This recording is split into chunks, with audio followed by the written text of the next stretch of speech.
Tout à l'heure, nous entendions Emmanuel Macron qui expliquait comment il suffisait de traverser la rue pour trouver du travail, mais même ceux qui travaillent aujourd'hui n'arrivent plus à tenir le coup. Et ça, c'est quand même une autre question qu'on pourrait poser à Emmanuel Macron.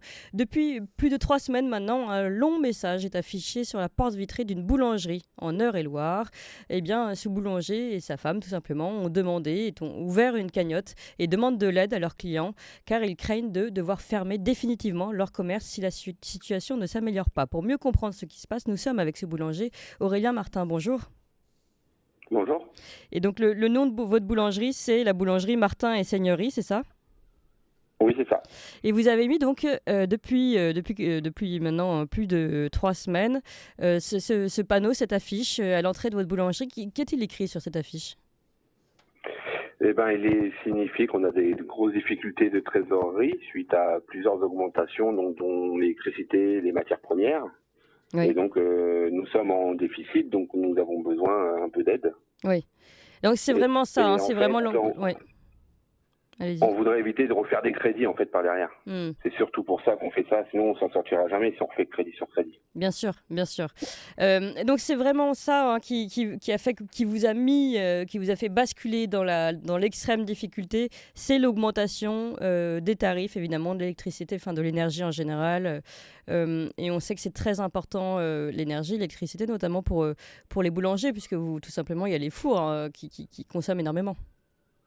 Oui, c'est ça, énormément. Et là, on a eu aussi, en fait, on a eu une prévisionnelle de notre électricien EDF, donc Mhm. l'année dernière au mois de février-mars, qui nous prévoyait de passer on payait 11 000 euros à l'année et on devait passer à 50 000 euros à l'année. Ah oui, c'est Et donc impressionnant. Oui. pour faire face à ça, en fait, j'ai dû passer ma femme en salarié, Ouais. parce qu'avant on était tous les deux gérants et on avait peur de fermer fin octobre, donc pour un des deux ait du salaire, parce que quand on est gérant, on n'a pas de salaire si on ferme. Ouais, bien sûr. Et on a 3 enfants derrière, donc on a voulu prendre les devants, donc déjà ce qui n'était pas prévu. Hmm. Et puis bah du coup après c'est ajouter les matières premières et tous les prix normaux. Oui, bien sûr, oui, parce que on pense pas toujours à l'ensemble de la chaîne, mais à partir du moment où l'énergie coûte plus cher, c'est toute la chaîne derrière qui va coûter plus cher. Donc évidemment, la farine, tout ça, puisque bah, même l'utilisation du tracteur, tout coûte plus cher, donc les prix augmentent, c'est assez normal. Alors ce qu'il faut savoir, c'est que malheureusement, vous n'êtes pas le seul, hein. D'abord, depuis le début de l'année, il y a déjà 900 boulangeries qui ont été placées en liquidation ou en redressement judiciaire. Donc c'est un cas grave pour beaucoup, beaucoup de boulangeries aujourd'hui. Et là, par exemple, j'avais un autre exemple d'une autre boulangerie qui a lancé une cagnotte. Alors, elle a été forcée de fermer après avoir reçu une facture d'électricité de près de 20 000 euros, alors qu'elle avait l'habitude d'avoir des factures de 3 600 euros sur la même période.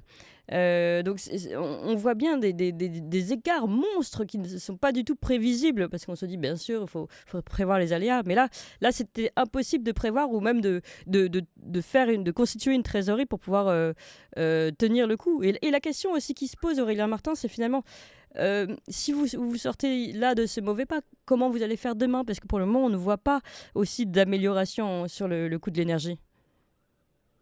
Et ben on voit l'avenir disons difficilement, mais nous on a eu une chance entre guillemets, c'est qu'on a pu renégocier nos tarifs grâce à un courtier en électricité. D'accord. Donc du coup, on va avoir quand même une facture moins salée, qui Mm, va être quand même salée, parce qu'on va passer quand même de 10 000 euros à 20 000 euros. Hein. mm, Donc on double. Hein. Donc ce qui reste quand même très très cher. Et oui, comme on parlait d'un autre boulanger qui a aussi une cagnotte, en fait, souvent on rentre pas dans les règles imposées par l'État. Souvent, il nous va nous manquer, on va payer l'électricité à 1 centime trop cher du kilowattheure, et donc on rentre pas dans les cases. mm. Et donc nous, on n'a pas forcément d'aide. Nous, bah, je vois avec ma femme, on n'a pas de salariés. On n'est que nous deux. Vous voulez dire vous Donc ne rentrez pas dans les cases pour avoir accès à des aides? accès aux aides. Oui. Oui, accès à des aides. Voilà, nous, il suffit qu'on ait tarif jaune. Là, nous, on est à 56 kWh. Mm, Il suffit que les aides soient jusqu'à ce qu'on paye 0,29 centimes et que nous, on est à 0,30, et ben on mm, rentre pas dedans. mm. On n'est pas pris en compte. Oui. Ouais, vous êtes malheureusement. Donc Ouais. c'est ça, c'est ça. Et puis aussi, nous aussi, un côté aussi, du coup, depuis qu'on a lancé ça dans notre secteur, on a reçu aussi des messages de certains boulangers. Et je le dis honnêtement, il faut qu'ils le fassent. Parce qu'on est très important. Nous, on est tout petit, hein. On n'en voit pas beaucoup, on nous entend pas beaucoup. Oui, mais il ne faudrait pas qu'on ferme tous, parce que derrière, il y a énormément de monde qui compte sur nous. mais bien sûr. Et c'est ce que je disais aux autres boulangers qui étaient dans la même situation, n'hésitez pas à faire une cagnotte. Même si ça ne marche pas beaucoup, vous verrez après le soutien qu'on a de Oui, tout le monde, oui, c'est vraiment ça impressionnant. fait On se du sent bien. moins seul. Oui, c'est ça. Oui, on se sent moins seul, parce que c'est toujours dur de dire aux gens, oh, on est dans la difficulté, Bien on a sûr. du mal, Mm. c'est toujours dur. Bah, surtout pour des artisans comme vous qui avez l'habitude de vous lever tôt, c'est le cas de le dire, qui êtes combattants. Hein, c'est vraiment, quand on connaît un petit peu le métier de boulanger, c'est un métier physique. Et, il faut être d'aplomb tous les jours. Il faut donner beaucoup de sa personne. Et évidemment, c'est pas du tout le genre de cet artisanat de se plaindre, etc. Vous voulez seulement travailler bien et proposer des bons produits. Mais en même temps, justement, la boulangerie, c'est presque un symbole pour la France. Et le fait que toutes ces boulangeries tombent, c'est comme si tous nos clochers s'écrasaient. C'est une partie de la France qui tomberait. Et je pense que ça, tous les Français l'ont à cœur. Et c'est pour ça aussi que j'imagine que beaucoup de Français sont prêts à mettre la main à la poche pour soutenir son commerce, son boulanger de son village ou de sa commune. Oui, bah nous on le voit complètement avec notre village qui se réunit pour nous aider. On en parle beaucoup, on peut en discuter. Et il faut dire aussi aux gens, on sait que dans l'artisanat, nos produits sont souvent un peu plus chers. Mais rien que de se consommer une fois de temps en temps dans la boulangerie du village, pas tous les jours forcément, mais au moins une fois de temps en temps, ça aide le boulanger. Oui, bien sûr. Parce que certaines personnes ont des habitudes de prendre 10 baguettes en course dans les supermarchés ou ils travaillent dans un autre secteur que le village même. Mais rien qu'une fois, 2 fois par semaine, bah, ça aide énormément le boulanger. Mais alors ça, surtout qu'on peut peut-être faire un petit point là-dessus. Je suis sûr que nos auditeurs sont au courant, mais en fait, on a l'impression de faire des économies en allant au supermarché. Mais finalement, le prix se répercute autrement. D'abord, il y a l'essence pour y aller. Il y a le fait que très souvent, évidemment, on est alpagué par beaucoup de produits qu'on achète qu'on n'aurait pas dû acheter. Et puis, il y a la recherche de la santé, tout simplement, et de la qualité.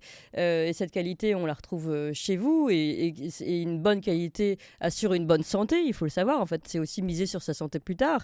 Éviter d'acheter des médicaments plus tard si on est toujours sur un concept économique.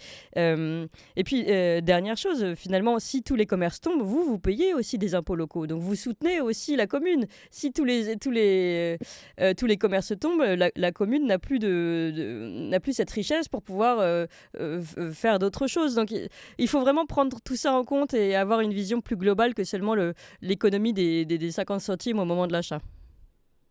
Oui, c'est ça. Parce que nous, c'est vrai qu'on est, nous, actuellement soutenus par la mairie aussi, et la mairie le dit bien. Nous, on vient de perdre notre bar tabac qui est juste en face de notre boulangerie. Oui.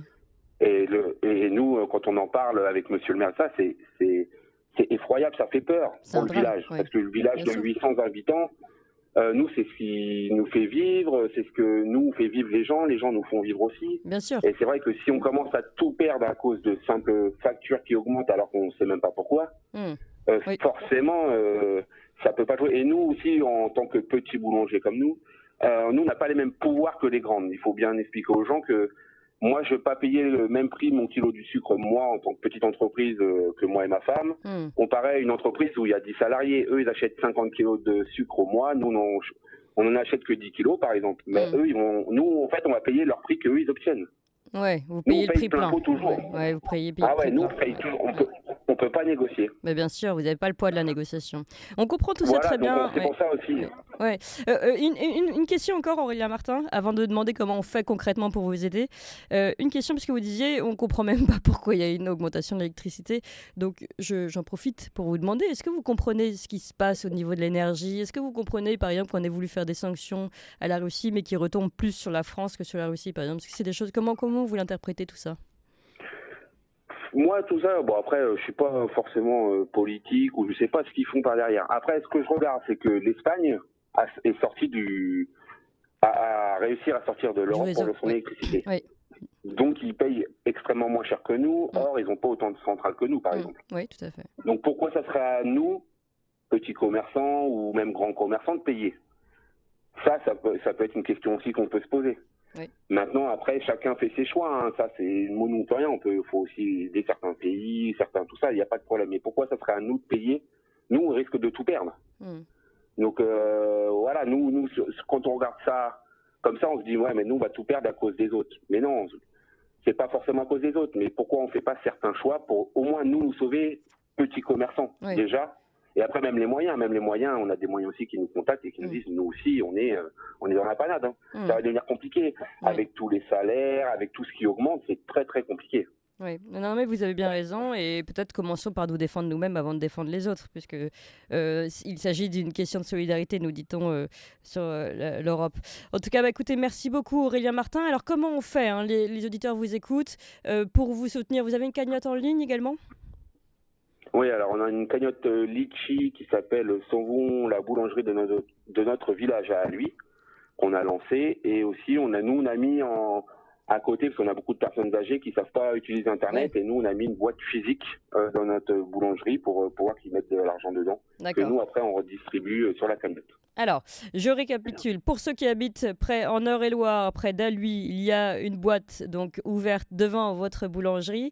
Et puis, cette cagnotte Litchi, ça c'est en ligne pour les personnes qui nous écoutent et qui ne sont pas à côté de chez vous.